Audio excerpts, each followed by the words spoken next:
नमस्कार, स्वागत है आप सभी का। मैं हूं आपके साथ रोहित पुनेठा। लेकर आया हूं देश और दुनिया भर की खबरें बिना किसी लाग लपेट के। आप बस अगले 60 मिनट तक बने रहिए मेरे साथ आंख कान खोल के। और सबसे पहले देश और दुनिया की 10 बड़ी खबरें देखिए जो अपनी तस्वीरों की वजह से आज चर्चाओं में रही हैं टॉप 10 वीडियोस में। भारत दौरे पर आई फ्रांस की डिफेंस मिनिस्टर फ्लोरेंस पार्ली ने प्रधानमंत्री मोदी से मुलाकात की। इससे पहले वो रक्षा मंत्री राजनाथ सिंह के साथ नेशनल वॉर मेमोरियल भी पहुंची और शहीदों को श्रद्धांजलि अर्पित की।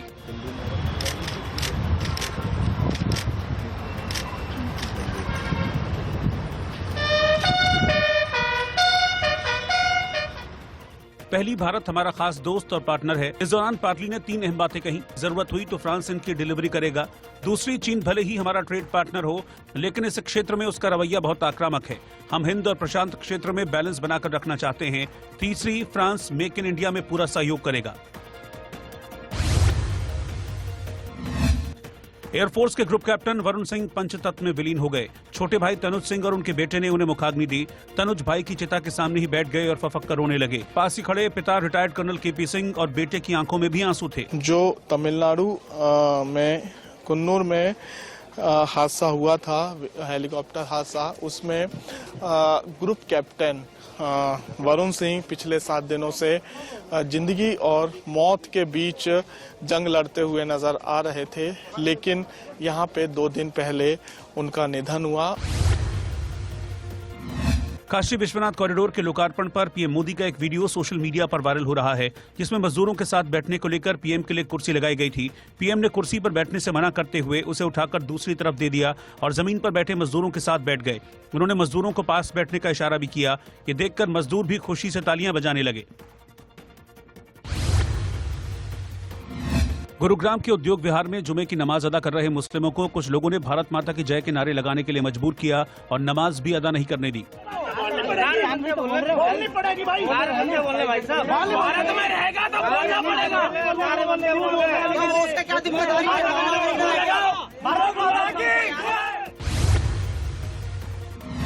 दिल्ली के शालीमार बाग इलाके में स्नैचिंग की बेहद हैरतअंगेज वारदात सामने आई है। फोर्टिस अस्पताल से ड्यूटी कर लौट रही लड़की से बाइक सवार बदमाशों ने मोबाइल छीन लिया। लड़की शोर मचाती हुई पीछे भागी। उसने बदमाशों की बाइक को पकड़ते हुए एक बदमाश की जैकेट को कसकर पकड़ लिया, लेकिन इसी बीच बदमाशों ने बाइक की रफ्तार को तेज कर दिया। लड़की बाइक के साथ काफी दूर तक घिसटती चली गई। गनीमत रही कि इस दौरान रोड पर किसी गाड़ी की चपेट में आने से लड़की बाल बाल बच गई। पंजाब कांग्रेस के अध्यक्ष नवजोत सिंह सिद्धू एक प्रेस कॉन्फ्रेंस में अपशब्द का इस्तेमाल करते नजर आए। प्रेस कॉन्फ्रेंस में एक सवाल का जवाब देते हुए नवजोत सिंह सिद्धू ने गाली दे दी। मैं कह रहा यार, हमारी स्कीम वो नहीं है, हमारी तो अर्बन गारंटी है गुरु, किसी ने दी है आज तक?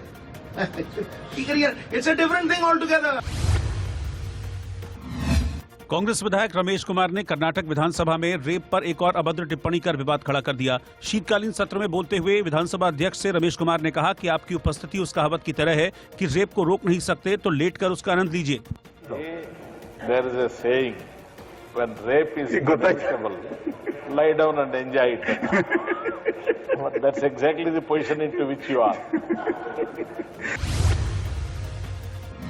मिस वर्ल्ड 2021 का फाइनल कोरोना के चलते अस्थायी तौर पर टाल दिया गया है। भारत की फाइनलिस्ट मनसा वाराणसी और 16 अन्य प्रतिभागियों के कोरोना पॉजिटिव आने के बाद आयोजकों ने यह फैसला लिया है। फाइनल शुरू होने से कुछ घंटे पहले ही इसे टालने का प्रयास किया गया। इवेंट को अगले 90 दिनों के भीतर कैरेबियाई देश प्योर्टो रिको में रीशेड्यूल किया जाएगा। फिलहाल सभी संक्रमितों को क्वारंटीन किया गया है, उनकी जांच हो रही है।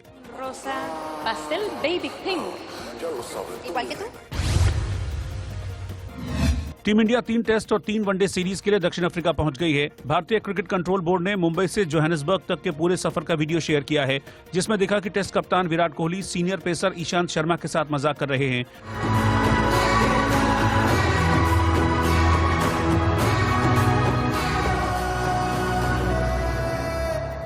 कोहली ने ईशांत के बैग में झांककर कुछ बोला तो ईशांत ये कहते नजर आए कि सुबह सुबह ये मत कर यार। सुबह सुबह मत करिए।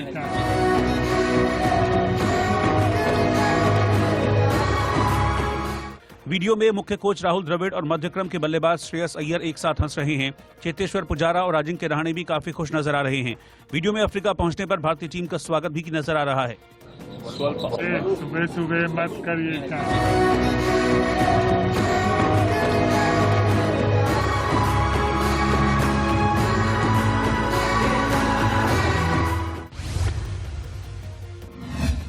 हिमाचल प्रदेश में सर्दी का कहर नजर आने लगा है। शीतलहर के चलते शिमला समेत राज्य के 6 शहरों में न्यूनतम तापमान माइनस में चला गया है।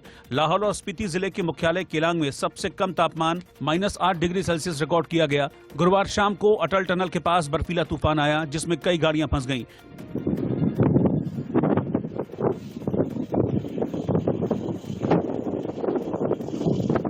मौसम विभाग ने कई जिलों में बारिश और बर्फबारी की चेतावनी जारी की है।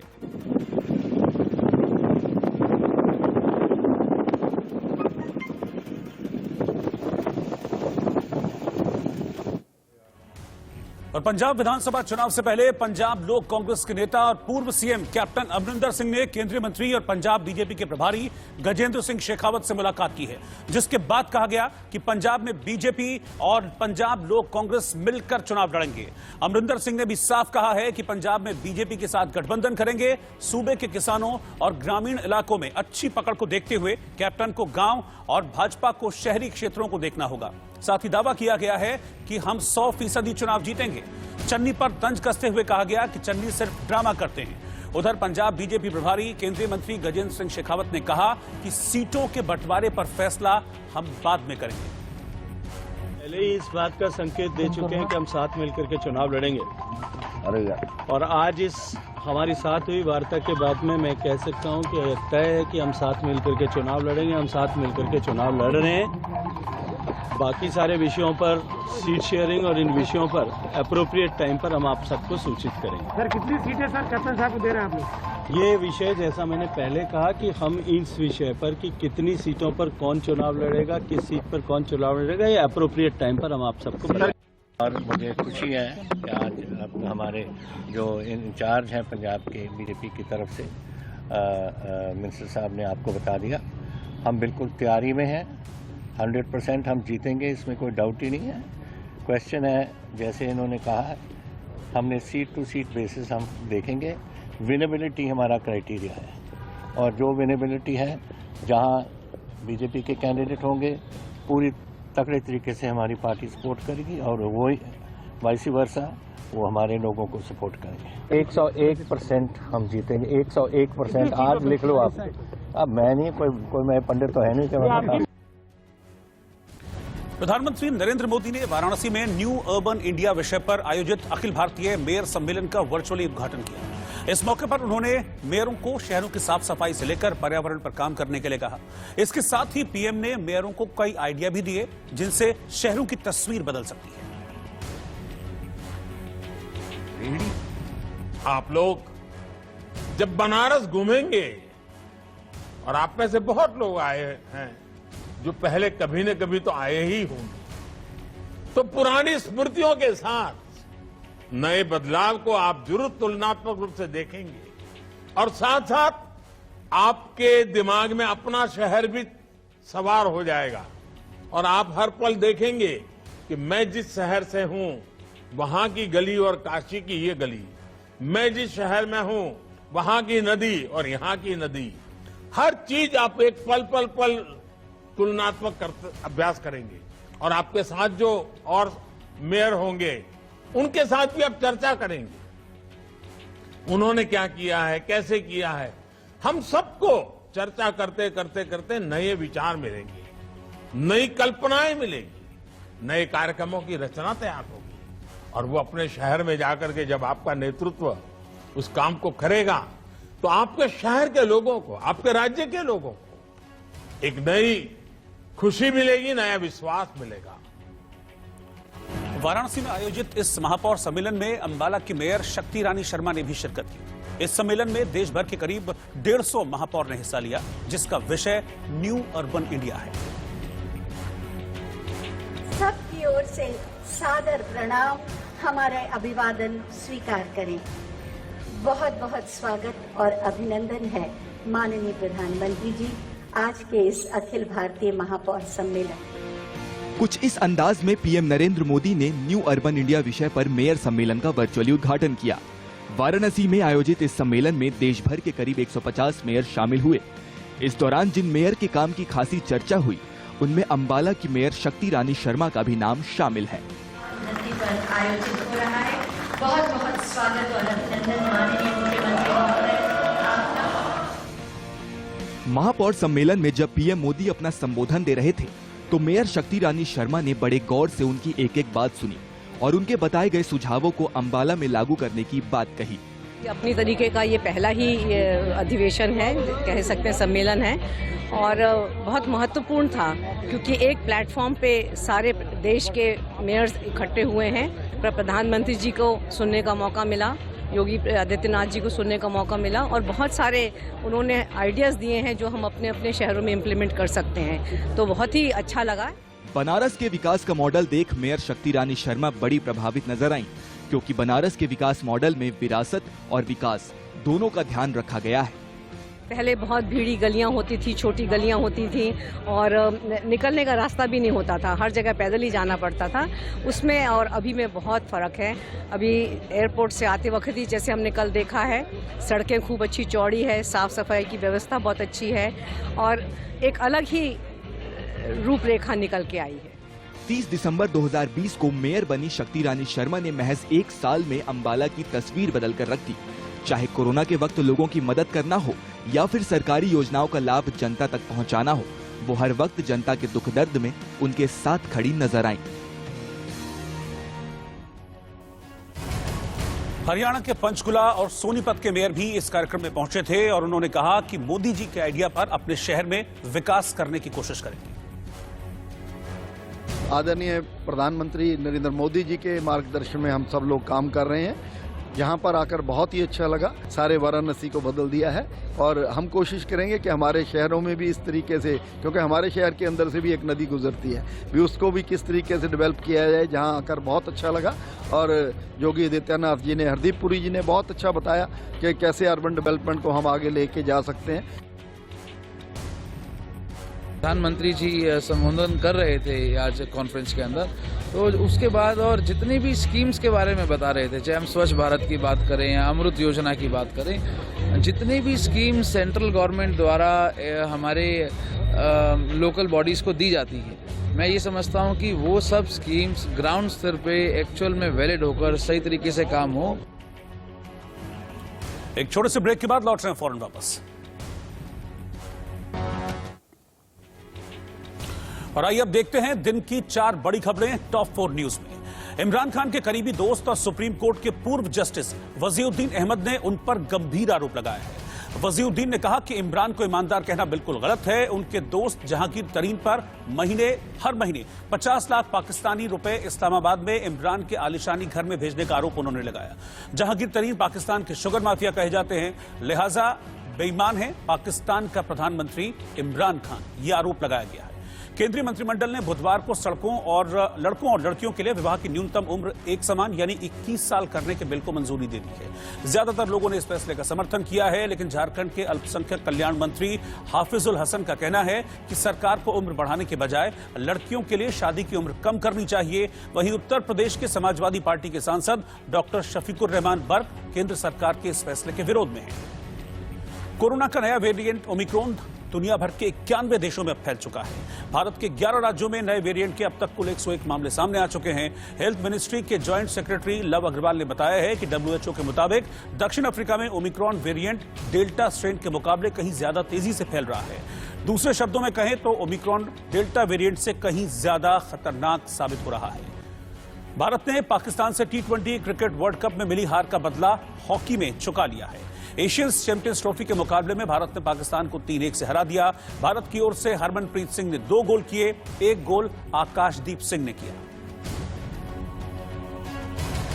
देश में ओमिक्रॉन के बढ़ रहे नए मामलों ने अब डराना शुरू कर दिया है। दिल्ली में आज नए 10 मामले सामने आए हैं। इसके साथ ही दिल्ली में नए वेरिएंट के कुल 22 मामले अब हो गए हैं, जबकि देश भर में ओमिक्रॉन मरीजों की कुल संख्या अब 101 पहुंच गई है। देश के 11 राज्यों में ओमिक्रॉन पैर पसार चुका है। हालांकि राहत की बात यह है कि मुंबई में ओमिक्रॉन के अब तक मिले सभी 14 मरीज ठीक हो चुके हैं। उधर दुनिया भर में ओमिक्रॉन लगातार कहर बरपाता जा रहा है। ओमिक्रॉन के मामले में लगातार तेजी से इजाफा हो रहा है। ब्रिटेन में इसका सबसे ज्यादा अब तक असर दिखा है, जहां गुरुवार को 88,000 से ज्यादा मामले दर्ज किए गए। वहीं करीब 150 लोगों की इस एक दिन में मौत भी हुई है। सिर्फ ब्रिटेन ही नहीं, अमेरिका में भी कोरोना के नए मामलों में अब तेजी आती जा रही है।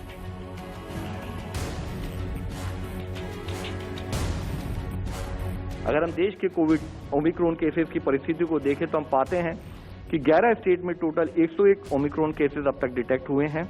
इस संख्या में ऑन ए डेली बेसिस देश में ट्रैक किया जाता है। महाराष्ट्र में 32 केस, दिल्ली में 22 केस, राजस्थान, कर्नाटक, तेलंगाना, ऐसे करते हुए करीब 11 स्टेट्स में 101 केस अब तक नोट किए जा चुके हैं। हमारे सामने कंसर्न के रूप में आया तो 27 नवंबर को ही 26 नवंबर को जब WHO ने इसको एक वेरिएंट ऑफ कंसर्न के रूप में डिक्लेयर किया तो माननीय प्रधानमंत्री जी के लेवल पर इस पर रिव्यू मीटिंग की गई। स्टेट्स को एडवाइस किया गया कि प्रिकॉशनरी मेजर्स को फॉलो करें। इसी तरह से 28 नवंबर को ही रिवाइज ट्रैवल गाइडलाइंस इशू की गई इंटरनेशनल ट्रैवल। साथ ही ऑन ए डेली बेसिस हम लोग चाहे सिविल एविएशन हो, चाहे ICMR से रिलेटेड, रिसर्च से रिलेटेड एक्टिविटी हो, चाहे मिनिस्ट्री ऑफ पोर्ट, शिपिंग और वाटरवेज हो, चाहे हमारे एयरपोर्ट हेल्थ ऑफिसर हों या स्टेट के सर्वेलेंस ऑफिसर्स हों, स्टेट के सेक्रेटरी हेल्थ हों और MD NHMs हों, सब लोगों को जोड़कर almost on A daily basis हम इसको एनालाइज करते हैं और स्टेट को बताते हैं कि उनको किस किस कार्य पर फोकस करना है। और वहीं नीति आयोग के सदस्य डॉक्टर VK पॉल का कहना है कि अभी सेलिब्रेशन का समय नहीं है, सतर्क रहें और वैक्सीनेशन पूरा करने के साथ ही कोरोना गाइडलाइंस का भी पूरा ध्यान रखें। मैसेज यही होगा कि वैक्सीन लगाइए, दोनों वैक्सीन अपने अपने का जो पूरा कोर्स करवाइए। नंबर 2, मास्क पहनिए। तीसरा, भीड़ में मत जाइए। पार्टियां अभी करने का वक्त नहीं आया है।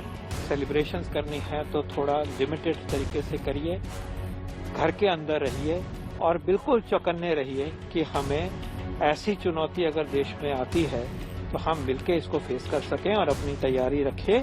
और अगर आपके सिम्टम्स हैं तो अपना टेस्ट करवाइए और अपने आप को आइसोलेट करिए और इस सिचुएशन में से हमें मिलके सिस्टमैटिक तरीके से साइंस ड्रिवन स्टेप्स लेते हुए आगे उभरना होगा। और आने वाले विधानसभा चुनाव से जुड़ी कुछ खबरें अब देखिए फटाफट अंदाज में। उत्तर प्रदेश के रायबरेली में अखिलेश यादव के समाजवादी विजय रथ में समर्थकों का सैलाब उमड़ पड़ा।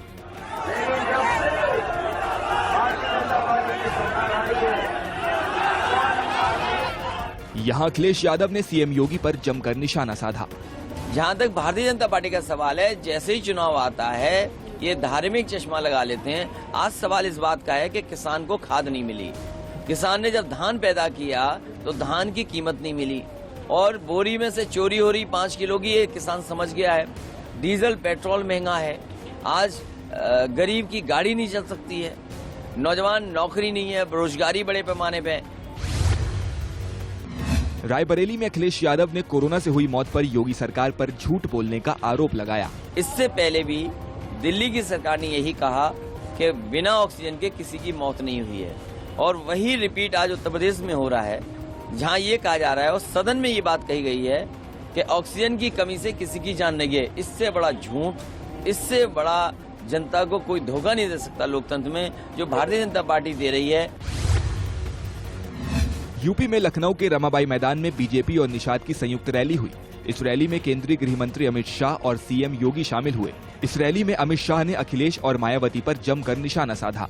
गरीब का विकास तभी होता है जब कानून का राज हो और इस सपा बसपा की बुआ भतीजे की सरकारें माफियाओं का संरक्षण करती थी।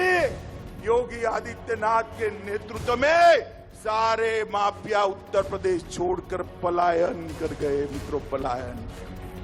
और मोदी जी ने भारत सरकार से लाखों करोड़ रुपया उत्तर प्रदेश के विकास के लिए दिया है। लखनऊ में अमित शाह ने निषादों और बीजेपी कार्यकर्ताओं को यूपी में एक बार फिर भारी बहुमत दिलाने के लिए संकल्प दिलाया। यहां शाह ने कहा कि इस बार यूपी में कांग्रेस का खाता नहीं खुलना चाहिए। जोर से बोले, 300 पार की लड़ाई लड़ेंगे क्या? सपा बसपा का सुपड़ा साफ करेंगे क्या? कांग्रेस को यूपी के अंदर अकाउंट न खुले ऐसी स्थिति में लाएंगे क्या? लखनऊ में CM योगी ने सपा और बसपा पर जमकर निशाना साधा। योगी ने कहा कि सपा और बसपा ने निषादों के साथ अन्याय किया। अब जब बीजेपी निषाद साथ आए हैं तो उनकी नींद उड़ गई है। जब भारतीय जनता पार्टी और निषाद पार्टी का एक गठबंधन मजबूती के साथ इस कार्यक्रम को आगे बढ़ाने का कार्य कर रहा है, तो स्वाभाविक रूप से सपा, बसपा, कांग्रेस को पीड़ा होनी स्वाभाविक है। दिल्ली के मुख्यमंत्री अरविंद केजरीवाल की मौजूदगी में गोवा में बीजेपी की विधायक अलीना सल्दान्हा आम आदमी पार्टी में शामिल हो गईं। अरविंद केजरीवाल ने इस बात पर खुशी जताई। गोवा की राजनीति बहुत भ्रष्टाचार है। ऐसे में भारतीय जनता पार्टी की sitting MLA Alina Saldanha madam, जो कि अपनी ईमानदारी और अच्छी राजनीति के लिए पूरे गोवा में जानी जाती है, वो अपनी पार्टी की नीतियों से परेशान होकर आज आम आदमी पार्टी में शामिल हो रही हैं। कर्नाटक विधानसभा में कांग्रेस के विधायक और विधानसभा के पूर्व अध्यक्ष रमेश कुमार ने महिलाओं को लेकर बेहद शर्मनाक बयान दिया है। लेकिन कर्नाटक विधानसभा के अध्यक्ष विश्वेश्वर हेगड़े कागेरी इस बयान पर कोई एक्शन लेने की बजाय इस पर हंस पड़े। When rape is punishable, lie down and enjoy it. That's exactly the position into which you are. Congress विधानसभा में कर्नाटक विधानसभा में कांग्रेस विधायक रमेश कुमार के महिलाओं पर दिए बयान पर अब कड़ी आपत्तियां जाहिर की जा रही है, इसकी निंदा की जा रही है। केंद्रीय मंत्री स्मृति ईरानी समेत समाजवादी पार्टी की सांसद जया बच्चन ने रमेश कुमार के बयान की आलोचना की है। ये शर्मनाक है कि विधानसभा जो महिला को संरक्षित करने का संकल्प लेती है, उस पावन धरा पर कांग्रेस के एक नेता ने एक शर्मनाक बयान दिया है। महिला और बलात्कार के वक्त महिला को बलात्कार किस प्रकार से उसमें आनंद लेना चाहिए, ये ओछी सोच कांग्रेस पार्टी के एक नेता की इस प्रश्न को हम सबके सामने प्रस्तुत करती है कि कांग्रेस का वो नेतृत्व जो बार बार उत्तर प्रदेश में दुहाई देता है कि मैं लड़की हूँ, लड़ सकती हूँ, अगर इतनी हिम्मत है तो पहले इस नेता को अपनी पार्टी से निष्कासित करो। आप बताइए मैं क्या संदेश दे सकती हूँ? मुझे शर्म आती है कि ऐसे लोग, ऐसे सोच के लोग पार्लियामेंट में या असेंबली में बैठे हुए हैं। ये शर्म की बात है, हमारे देश के लिए शर्म की बात है। उत्तर प्रदेश के बागपत में कुछ लोगों ने एक शख्स पर हमला कर दिया। उत्तर प्रदेश के बागपत में एक विवाद में कुछ लोगों ने मिलकर एक शख्स की पिटाई कर दी। उत्तर प्रदेश में अलीगढ़ के इगलास इलाके में पानी के पाइप को लेकर विवाद हो गया। इसके बाद निंधौली गांव में दोनों पक्षों में पथराव और फायरिंग हो गई।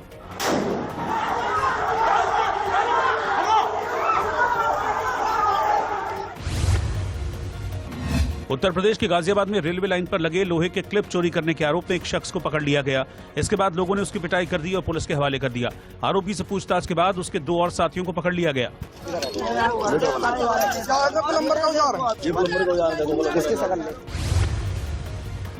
उत्तर प्रदेश के ग्रेटर नोएडा में कुछ लोगों ने बीच रास्ते पर जन्मदिन मनाया। इतना ही नहीं, यहां पर उन्होंने फायरिंग भी की।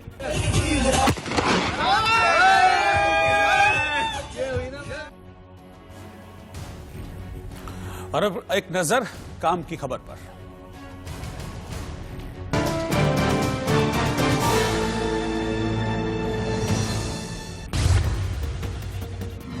दक्षिण पूर्वी रेलवे गुड्स गार्ड भर्तियां करने जा रहा है। इसके लिए rrcsrco.in पर भर्ती संबंधी जानकारियां दी गई हैं। उम्मीदवार 23 दिसंबर तक आवेदन कर सकते हैं।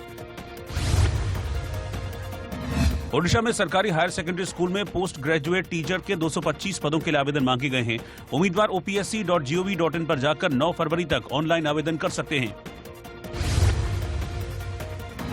भारतीय कृषि अनुसंधान संस्थान में टेक्नीशियन के पदों पर भर्तियां की जा रही हैं। टेक्नीशियन के कुल 641 पदों पर भर्ती के लिए उम्मीदवार 10 जनवरी तक आवेदन कर सकते हैं।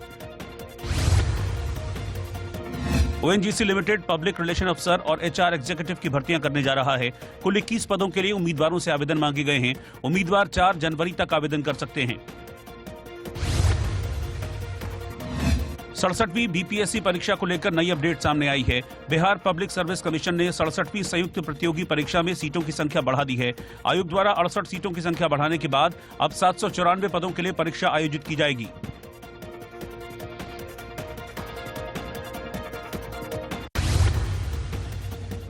कारोबारी सप्ताह के आखिरी दिन शुक्रवार को बाजार गिरावट के साथ बंद हुआ। सेंसेक्स 889 अंक लुढ़क कर 57,011 पर बंद हुआ।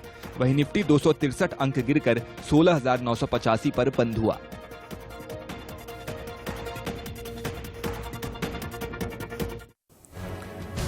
केंद्रीय कैबिनेट ने लड़कियों की शादी की उम्र 18 साल से बढ़ाकर अब 21 साल करने के विधेयक को मंजूरी दे दी है।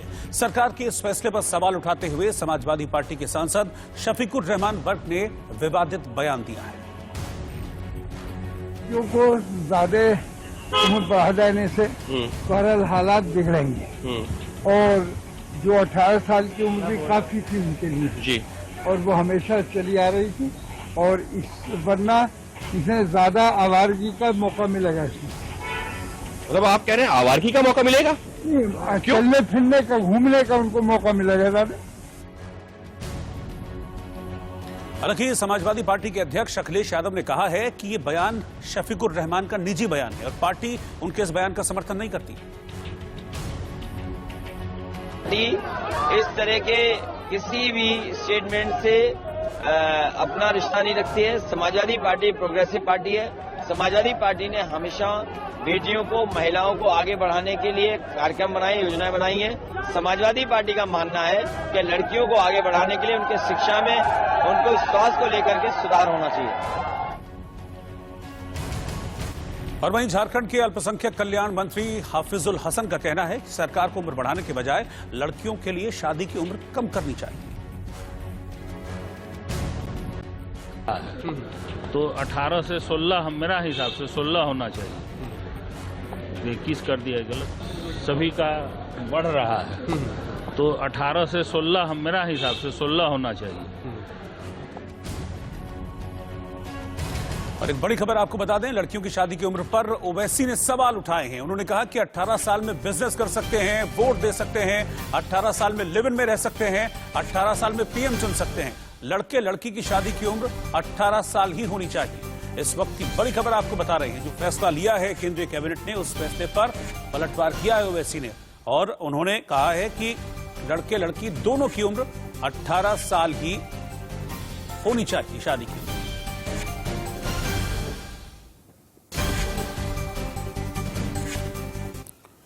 इधर लोकसभा में कांग्रेस, तृणमूल कांग्रेस, डीएमके और समाजवादी पार्टी सहित बाकी विपक्षी दलों के सदस्यों ने उत्तर प्रदेश के लखीमपुर खीरी में हुई हिंसा के मामले में केंद्रीय गृह राज्य मंत्री अजय मिश्रा के इस्तीफे की मांग करते हुए फिर हंगामा किया, जिसके कारण सदन की कार्यवाही एक बार स्थगित हुई और फिर दोपहर करीब 2:15 बजे तक के लिए 2:25 तक के लिए स्थगित कर दी गई। इसके बाद जब सदन की कार्यवाही शुरू हुई तो पीठासीन सभापति राजेंद्र अग्रवाल ने विपक्षी सदस्यों की नारेबाजी के बीच ही सदन के पटल पर जरूरी कागजात रखवाए। हंगामे के बीच ही सदन में 3 विधेयक भी पेश किए गए। हालांकि हंगामा इस दौरान चल रहा था और आखिरकार सदन की कार्यवाही को कल तक के लिए स्थगित कर दिया गया। 20 दिसंबर तक के लिए, माफ कीजिएगा, स्थगित कर दिया गया। 11.5 lakh Anganwadis across the country, orphan track of pronounced by. इधर समाजवादी पार्टी के अध्यक्ष अखिलेश यादव ने केंद्रीय गृह राज्य मंत्री अजय मिश्रा के इस्तीफे की मांग की है। अखिलेश ने तंज किया कि अब सीएम योगी से पूछना चाहिए कि वो बुलडोजर लेकर लखीमपुर कब जा रहे हैं। खास हो, सरकार हटाए और मुख्यमंत्री जी का सबसे प्रिय चीज है बुलडोजर। वो कब लेकर के जाएंगे बुलडोजर लखीमपुर, ये बताएं सरकार। और मध्य प्रदेश में बोरवेल में गिरी बच्ची को बचा लिया गया है। मध्य प्रदेश के छतरपुर में 80 फीट गहरे बोरवेल में गिरी 15 महीने की दिव्यांशी को 10 घंटे के रेस्क्यू ऑपरेशन के बाद सुरक्षित निकाल लिया गया। बोरवेल में 13 फीट नीचे गहराई में फंसी दिव्यांशी को बचाने के लिए रेस्क्यू ऑपरेशन गुरुवार दोपहर 3:30 बजे से रात 12:47 तक चला। उसे निकालने के लिए पुलिस, एसडीआरएफ के साथ ही सेना के जवान बिना रुके लगातार कोशिश करते रहे।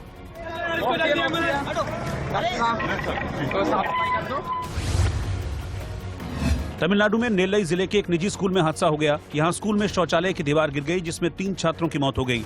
3 छात्र घायल भी हुए हैं। महाराष्ट्र में 1 से 7वीं तक की पढ़ाई स्कूलों में शुरू हो गई है। स्कूलों में एक बेंच पर एक छात्र या छात्रा के बैठने का नियम बनाया गया है। इसके साथ ही दूसरे सभी कोविड गाइडलाइंस का पालन करना होगा।